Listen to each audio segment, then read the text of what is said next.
पैदल रास्ते 400 मीटर खड़ी चढ़ाई चढ़ते हुए मंदिर के प्रांगण में देवी ने दर्शन देकर कहा, भक्त मैं इसी गुफा के दक्षिण छोर पर अंदर हूँ। जब प्रातः गुफा का रास्ता ऊपर से था, जिससे सीता माता को अंदर आने में परेशानी हो रही थी, तभी लक्ष्मण ने गुफा का या बुरा होना होता है तो मुझे जो है देवी पहले संकेत कर देती है। किसी भी प्रकार का अगर गांव में कोई ऐसा अगर अनिष्ट हो प्रांगण में पहला कदम रखा, जो उनका व्यवहार था, जो पागलपन एकदम ठीक हो गया। उन्हीं के नाम से कौशल्या गोत्र उनका। हाँ, कौशल्या मंदिर के नाम से ही कौशल्या गोत्र। ये जो पुस्तक लिखी थी वो 776 पन्नों की पुस्तक है, और वो जो पुस्तक मैंने बनाई है वो ये कौशल्या देवी माँ की। मन में आध्यात्मिक ऊर्जा, वो प्राचीन गुफा के रहस्य के रोमांच और कौतूहल के साथ हम चल पड़े हैं माँ कौशल्या देवी के धाम। कौशल्या देवी मंदिर गुफा तक जाने के लिए आपको पिथौरागढ़ शहर के मध्य से ही गुजरना होगा। रास्ते में ही मिलने जा रहे नीरज भाई की संगत से हमारी यात्रा और आनंदित होने वाली थी। तो आज नीरज भाई मेरे साथ हैं, तो हम लोग जा रहे हैं, आपको वहाँ के दर्शन कराएंगे माता कौशल्या देवी के, और क्या वहाँ का रहस्य है तो वहीं जाकर हम लोग बताएंगे। तो चलते हैं। पिथौरागढ़ नगर के पश्चिम क्षेत्र GIC डिग्री कॉलेज रोड से महादेव मंदिर होते हुए गणकोट सड़क की ओर एवं हुड़ेती गांव के सामने पर्वत चोटी पर स्थित है मां कौशल्या देवी का मंदिर। हमारी गाड़ी यानी कि सन्नो का साथ अब यहीं पर तक समाप्त होगा।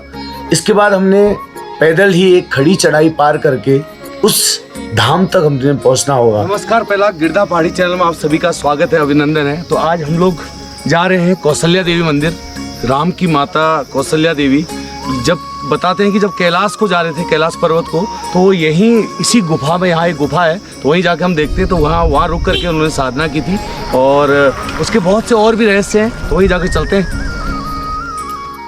उत्तराखंड को यूं ही देवभूमि नहीं कहा जाता है। यहाँ पग पग पर देवताओं के निवास की पुष्टि होती है। उन्हीं में से एक है जो अपनी नैसर्गिक सुंदरता एवं रहस्यमयी मंदिरों और गुफाओं के लिए जाना जाता है, सोर घाटी पिथौरागढ़। यहीं से ही पवित्र कैलाश यात्रा भी शुरू होती है। ओम पर्वत, आदि कैलाश आदि कई तीर्थ स्थलों का पिथौरागढ़ में निवास स्थान है। यही विश्व की सबसे बड़ी गुफा पाताल भुवनेश्वर, जहां पर इस धरती के अंत के राज और भी अनेक रहस्य छुपे हुए हैं। शक्तिपीठ, हाट की कालिका, घाट की चंडिका आदि अनेकों शक्ति स्थलों के प्रमाण आज भी यहाँ मौजूद हैं। अभी कुछ देर में हम लोग पहुँच जाएंगे माता कौशल्या देवी मंदिर। और अभी देखिए कुछ बहुत हम लोग पैदल चले हैं, और यहाँ से पूरा पिथौरागढ़ का नज़ारा दिखना शुरू हो गया है। और ऐसे हम लोग अभी और ऊपर को जाएंगे तो और पूरा पिथौरागढ़ दिख जाएगा। काफ़ी चोटियाँ इधर से दिख रही हैं। असुर चूल्हा है, जहाँ असुर देवता का मंदिर है, वो भी यहाँ से दिख रहा है। ऊपर वरदानी माता शक्तिपीठ वहाँ भी दिख रहा है।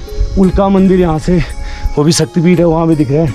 तो मतलब यहाँ से लगभग एक अच्छा व्यू पॉइंट भी है। यहाँ से हम लोग पूरे पिथौरागढ़ के नज़ारे देख सकते हैं। तो चलते हैं अभी। इस स्थान से पिथौरागढ़ शहर के मनोहारी दृश्य के साथ ही पौड़, पबदे, हुड़ेती, खड़कोट, चंडाक, तकाना, बिण, नेपाल एवं हिम श्रृंखला के साथ ही पंचाचूली का भयंकर दृश्य भी दिखाई देता है। इसीलिए मन को आनंदित करने वाली और इन खूबसूरत सोर घाटी यानी पिथौरागढ़ को छोटा कश्मीर की संज्ञा दी गई है। देखिए यहाँ का दृश्य कितना मनोरम दिख रहा है। बिल्कुल चारों ओर देवदार के पेड़ और चीड़ के, और पूरा यहाँ से विहंगम दृश्य दिख रहा है। पूरा इतना बढ़िया पिथौरागढ़ शहर लग रहा है।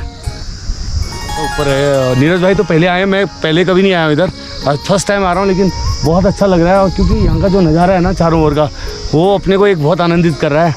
और चलते हैं माता कौशल्या देवी के दर्शन के लिए, फिर बताएंगे आगे। तूने मुझे बुलाया शेरा वालिए, मैं आया शेरा वालिए, ओ जोता वालिए। सड़क से पैदल रास्ते 400 मीटर खड़ी चढ़ाई चढ़ते हुए मंदिर के प्रांगण में आसानी से पहुंचा जा सकता है। मंदिर के प्रांगण में पहुंचते ही कौशल्या माता की कृपा से मन को असीम शांति का एहसास होने लगता है। इस देवी को चमत्कारी देवी भी कहा जाता है। माँ कौशल्या के मंदिर में दर्शन से पूर्व लहसुन प्याज खाना भी वर्जित है। इस मंदिर में किसी प्रकार की बलि नहीं दी जाती है। यहाँ फल फूल एवं सादा प्रसाद ही माता को भोग में दिया जाता है। मंदिर के विषय में दो मान्यताएं हैं।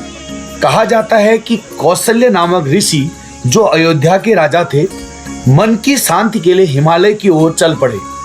वे लंबी यात्रा कर सोर पिथौरागढ़ पहुंचे। भयंकर जंगल हुड़ेती के बीच एक गुफा में उन्होंने आश्रय लिया। रात्रि काल में उन्हें सपना हुआ और देवी ने दर्शन देकर कहा, भक्त मैं इसी गुफा के दक्षिण छोर पर अंदर हूँ। जब प्रातः कौशल्य ऋषि की नींद खुली और गुफा के आगे अंदर की ओर देखा, एक प्रस्तर रूपी पत्थर में मां की आकृति दिखाई दी। उन्होंने उसी क्षण से पूजा अर्चना करना शुरू कर दी। ऋषि से मां भगवती की स्थापना के साथ ही अन्य देवी देवताओं की इस गुफा में स्थापना कर लंबे समय तक पूजा अर्चना करते हुए ज्ञान की प्राप्ति की। उक्त बातों का उल्लेख उपनिषद एवं कालिदास के रघुवंश में मिलता है। ये जो कौशल्या मंदिर ग्राम हुड़ीती के अंतर्गत आता है, ये पिथौरागढ़ शहर से 2-3 किलोमीटर दूरी पर है, पहाड़ी पर है। अंदर जो आप देख रहे हैं ये माँ कौशल्या की गुफा है। ये जगदम्बा का एक रूप है। आज से 5000 साल पहले जो महाभारत काल हुआ था और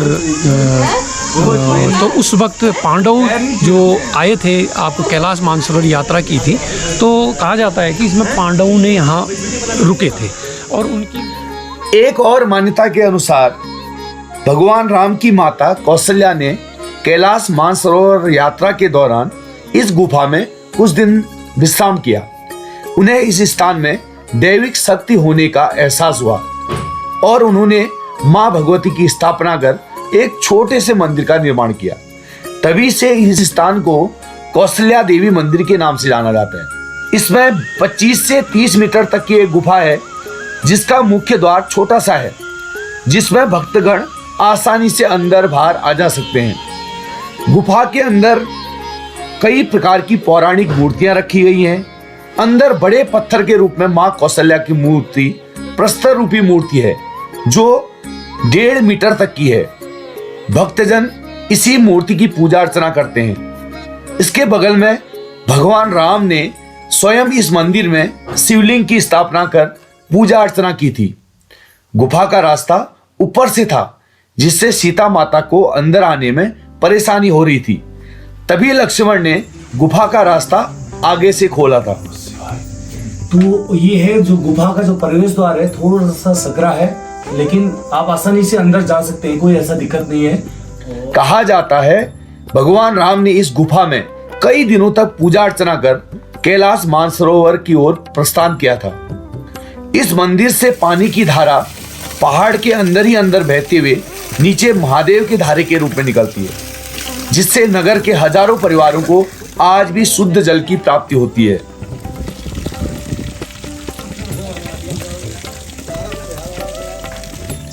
मान्यता है कि भगवान राम ने हिमालय जाते समय कई राक्षसों का वध कर इस क्षेत्र को राक्षसों से मुक्त कराया था। मान्यता है कि मां कौशल्या मंदिर की गुफा में पांडवों ने वनवास के दौरान शरण ली थी। ये जो है ये पौराणिक समय से ही है। यही कौशल्या यही कौशल्या देवी है। अच्छा। और इसमें ज्यादा कोई उन्हें जैसा था वैसा ही है। और ये लगभग बताते हैं 5000 साल से, मतलब सदियों से पुराना है। बहुत पौराणिक मंदिर है ये और इसी को इष्ट माना है। यहाँ के जो गांव के जितने भी मैंने आपको पहले गांव बताए, उन्होंने इसी मैया को अपना इष्ट मान लिया। इसकी असीम शक्ति, इसी की कृपा है हम यहाँ काम कर पाते हैं। और इस क्षेत्र में शांति स्थापित करने के लिए भी इस देवी की पूजा की जाती है। ये जो है शिवलिंग है, आगे आप देखिए, ये जो शिवलिंग है ये हजारों साल पुराना है। रामचंद्र जी जब यहाँ आए थे कैलाश की ओर, वो कहा जाता है कि यहाँ इसी गुफा में वो रुके थे और उनकी माता जो कौशल्या माता थी उनके द्वारा ही इस लिंग की स्थापना की। जब हम प्रवेश करते हैं तो हमको ये पुराने जो पत्थरों की शिलाएं हैं वो मिल रही है। इस पर काफी पहले की जो नक्काशी हुई है वो हुई है, आप देख सकते हैं पूरा। इसमें अब कुछ खंडित भी हो गई है क्योंकि बहुत पुरानी गुफा है। और ये अभिलेख शायद मुझे लगता है कि काफ़ी पुराने, इसमें जो शिला के जो इसमें बनाए गए हैं, ये कहते हैं कि पूरा पांडवकालीन गुफा इसको बता रहे हैं। और ये देखिए ऊपर भी बिल्कुल चूल्हे की जो शिलाएं हैं, जो चूल्हे की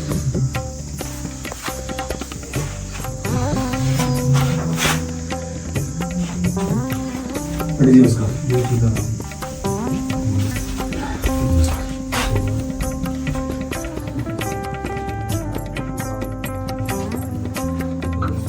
तो अभी हम लोग गुफा के गर्भगृह में हैं जहाँ पर पंडित जी बैठे। तो पंडित जी थोड़ा सा यहाँ का महात्म्य आप बता देंगे। आप यहीं पहले से ही है इस गांव के? हाँ जी, हम यहीं उड़ती गांव के रहने वाले हैं।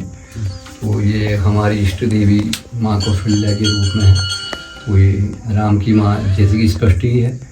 तो ये काफ़ी पुरानी ये जो गुफा है, तो उसमें हमारे जैसे पूर्वज लोग, हमारी इष्ट देवी है, तो हमेशा से जो है हम लोग और नवरात्र की शुभ अवसर पर यहाँ पर पूजा अर्चना वगैरह करते हैं।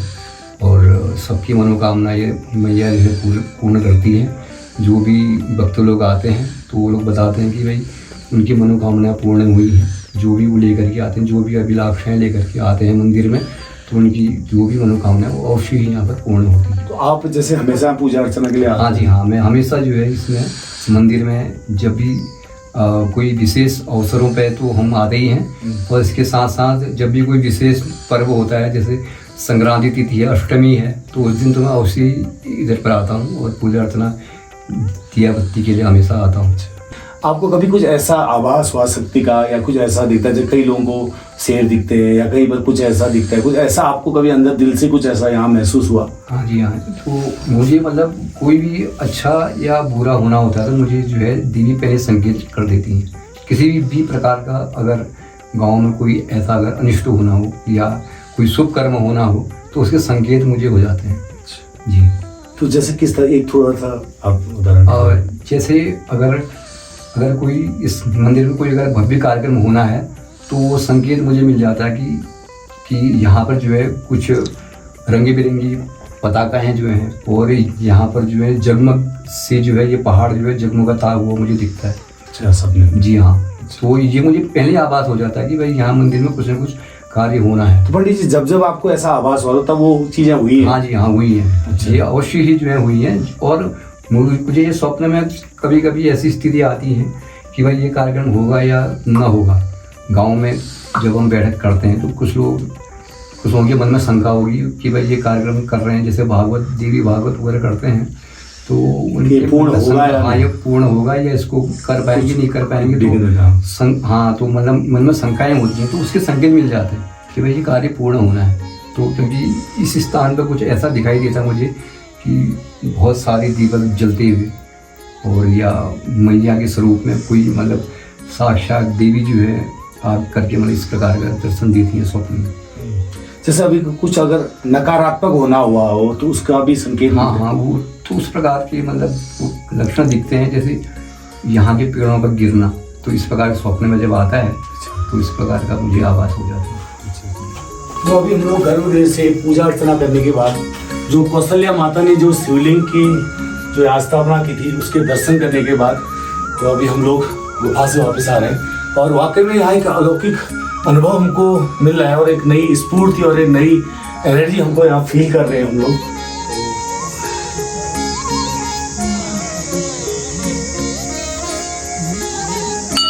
कि जो यहाँ आता है उसकी मनोकामनाएं पूर्ण होती हैं। और जो घंटी लगी है 125 किलो के सामने, तो वो उनके परिवार में अमेरिका में थे, उनकी विदेशों में थे तो, और बम्बई में थे। उनको सपना हुआ कि आपको यहाँ आना है और दर्शन करना है। लगभग 4-5 पीढ़ी के थे। तो रात को उनको सपना हुआ कि आपको कौशल्या मंदिर जाना है। तो उन्होंने बहुत ढूंढ खोज की, मंदिर नहीं मिला उनको, बम्बई नैनीताल वहाँ के। तो फिर वो काफ़ी ढूंढ खोज के बाद पिथौरागढ़ आए। हमारे जो गांव के चाचा लोग हैं उनके से मिले। तो उन्होंने जैसे ही इस मंदिर के प्रांगण में पहला कदम रखा, जो उनका व्यवहार था, जो पागलपन एकदम ठीक हो गया। और उसके बाद उनकी जो परिवार वालों ने अल्मोड़े जा कर के 125 किलो की घंटी बना करके वो यहाँ पर स्थापित की। और लोहा घाट के एक मेहता परिवार है, वो काफ़ी परेशान था और 9 साल से उनके बच्चे नहीं हो रहे थे, तो मैया के दरबार में आए, खुद ही उनकी कहानी है। तो उनके पुत्र और पुत्री पैदा हुई कि जब यहाँ पर गोरखा शासन हो रहा था, गोरखाओं का जब आक्रमण हो रहा था, तो गोरखा राजा हार गया था। हारते हारते उसने जो हम आपका डिग्री कॉलेज के मैदान से उधर को है, वहाँ से यहाँ अर्चना की, हे कौशल्या मैया, मुझे तू विजय दिला दे यहाँ। तो कहा जाता है कि गोरखा सेना और यहाँ की सेनाओं के बीच में जब युद्ध द्वंद्व चल रहा था, गोरखा सेना के जो सेनापति था उसने आह्वान किया, तो अचानक कुछ ही पलों पर यहाँ से अंग्रेयाल जो हमारे यहाँ बोलते हैं मोने, बड़े मोने, वो झुंड जो है आक्रमण करके जो युद्ध चल रहा था वो दूसरी सेना पर आक्रमण करके गोरखा सैनिक यहाँ जीतती हासिल की। तो गोरखा सैनिक ने उस वक्त ये प्रण किया था कि मैं अगर ढोल और दमुआ चढ़ाऊँगा, तो वो ढोल दमुआ उन्होंने इस मंदिर में जो गोरखा अधिपत्य था वो यहाँ पर उन्होंने ढोल दमुए अभी भी हमारे पास सुरक्षित बचे हुए हैं उस समय के। ये जो ग्राम हुड़ेती के उपरीति वंशज थे यहाँ आए थे, तो वो ये इस क्षेत्र के तलहटी पे थे। तो कहा जाता है कि इस पिथौरागढ़ शहर में जो हमारा क्षेत्र है, इसमें अकाल मृत्यु और काफ़ी दरों से हो रही थी। तो कहा जाता है कि माँ का एक आवाज़ आई कि आप यहाँ से इस परिक्षेत्र से दूसरे परिक्षेत्र की ओर जाओ। तो हमारा जो उड़ती समुदाय के गांव के लोग हैं वो इस क्षेत्र से सामने वाले क्षेत्र में, वहाँ पूरा गांव बसा है हमारा, उस क्षेत्र में चले गए। और उसके बाद यहाँ के लगभग 5 से 7 जो गांव हैं, जैसे आपका हुड़ेती हो गया, कुजौली हो गया, बजेटी का क्षेत्र हो गया, कुनेड़ी का क्षेत्र हो गया, पूरा पबदेव का क्षेत्र हो गया, इन लोगों ने अपना जो कुल देवी ही कौशल्या मैया को माना हुआ है। तो नई पीढ़ी को तो ये मालूम भी नहीं है, लेकिन आप किसी भी गांव वालों से, आप ये 6-7 गांव वालों से पूछेंगे तो ये कौशल्या गोत्र ही उनका है। तो ये देवी की बहुत बड़ी महिमा है। उन्हीं के नाम से कौशल्या गोत्र उनका। हाँ, कौशल्या मंदिर के नाम से ही कौशल्या गोत्र ये। मंदिर के प्रांगण में ही बाबा भैरवनाथ का मंदिर एवं हनुमान जी की मूर्ति स्थापित है। तो अभी हम लोग कौशल्या देवी मंदिर पहुँचे और हमारी मुलाकात ये है, जो जिस किताब को हम पढ़ करके जो यहाँ के आध्यात्मिक जो स्थल हैं उनके बारे में हमको जानकारी होती है, जिनसे लेकर के मैं चीज़ों को लेकर के आपको प्रेजेंट करता हूँ। जो धरोहर पुस्तक है जिसको हम लोग पढ़ते रहते हैं, हमारे पिताजी या और लोग भी बहुत पढ़ते हैं, उसमें बहुत सी इतनी नॉलेज है कि 700 पन्नों की वो लगभग बुक है और उसमें पूरे पिथौरागढ़ इतिहास है। तो उसके जो राइटर हैं वो हमारे साथ हैं। तो हम बहुत अच्छा लगा सर आपसे मिलके हमको, क्योंकि हम आपकी किताब को पढ़ते हैं तो इससे हम लोग जो नई नई जानकारियाँ होती हैं उसको हम लोग लोगों तक पहुँचाते हैं उसी को पढ़ के। तो सर थोड़ा सा अपनी किताब के बारे में बताइए, कब आपने लिखा और कितना इसको टाइम लगा? धरोहर जनपद पिथौरागढ़ जो पुस्तक लिखी थी वो 776 पन्नों की पुस्तक है। और वो जो पुस्तक मैंने बनाई है वो ये कौशल्या देवी माँ के ही आशीर्वाद से बनाया है, नहीं तो मैं तो कुछ भी नहीं हूँ। सीधी सी बात यह है कि माँ जगदम्बा ने ऐसी बुद्धि दी कि मैं इस पुस्तक को पूर्ण कर पाया।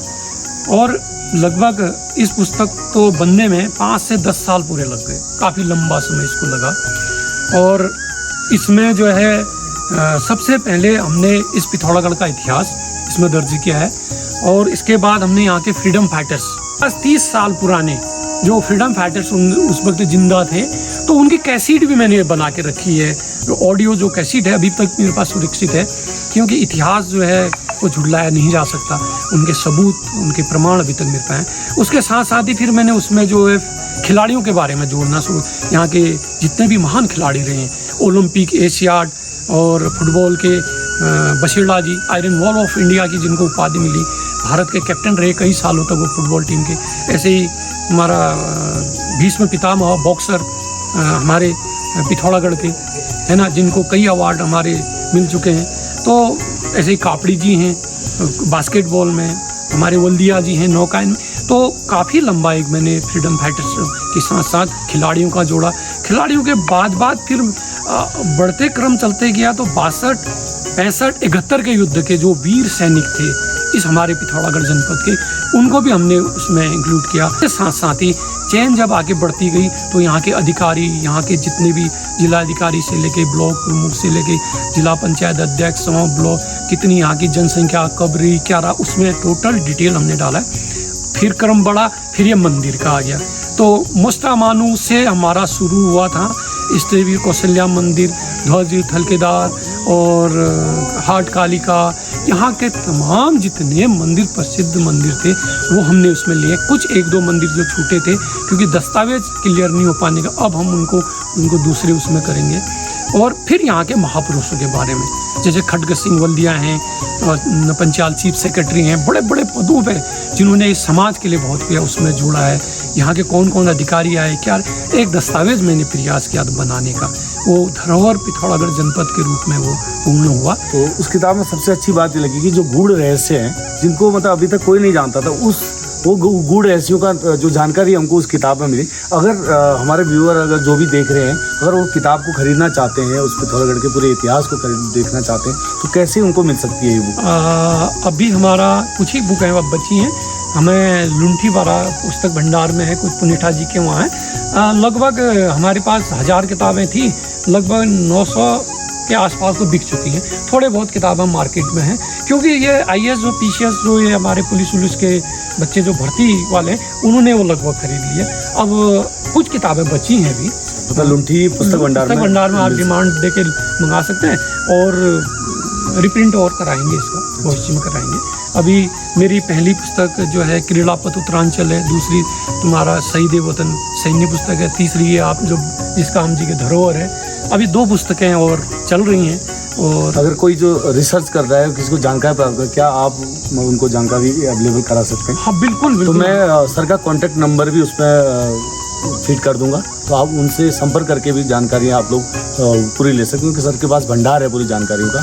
तो धन्यवाद सर, आपने अमूल्य समय हमको दिया और उसके लिए हम लोग आभारी हैं। और बहुत अच्छा लग रहा है कि एक तो यहाँ इतना अच्छा स्थल, माँ शक्तिपीठ और नवरात्र के टाइम, और इतने बड़े साहित्यविद से हम लोग मिल रहे हैं, तो ये हमारे लिए बहुत प्राउड फील करने वाली बात है।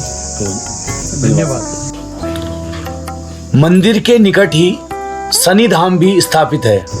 तो अभी हम लोग मंदिर से, जब कौशल्या देवी मंदिर से वापस आ रहे थे, तो रास्ते पर ही हमारा शनिधाम हमको मिला है। तो शनि देवता की यहाँ पर स्थापना की गई है।